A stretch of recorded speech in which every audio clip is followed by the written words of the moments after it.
காஞ்சிபுரம் சங்கர மடத்தில் ஸ்ரீ ஸ்ரீ சங்கர விஜயேந்திர சரஸ்வதி சுவாமிகளின் திரு நட்சத்திரத்தினையொட்டி தங்கரத உற்சவம். பல்வேறு மாநிலங்களில் இருந்து ஏராளமான பக்தர்கள் தரிசனம். காஞ்சிபுரத்தில் உள்ள பிரசித்தி பெற்ற சங்கர மடத்தில் பாலபெரிவா என பக்தர்களால் அழைத்து போற்றப்படும் ஸ்ரீ ஸ்ரீ சங்கர விஜயேந்திர சரஸ்வதி சுவாமிகளின் திரு நட்சத்திரமான உத்திராட நட்சத்திரத்தினையொட்டி தங்கரத உற்சவம் விமர்சையாக நடைபெற்றது.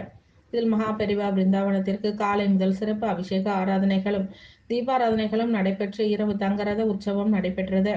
இதில் மகாபெரிவா திருவுருவ சிலையை தங்கரதத்தில் எழுந்தருள செய்து பிருந்தாவனத்தினை 3 முறை வலம் வந்து பக்தர்களுக்கு காட்சி அளிக்கப்பட்டது.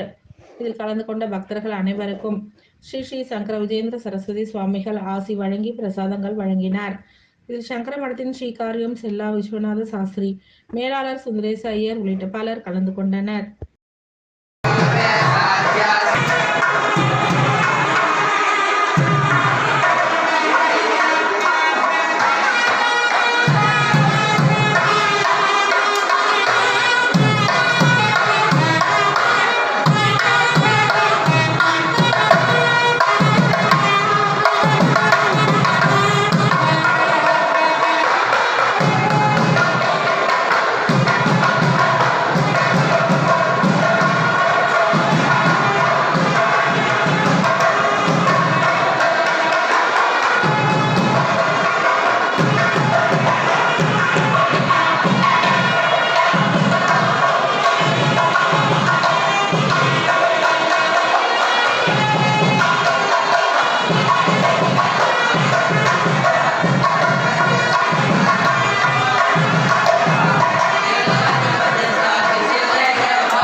शरणं हर हर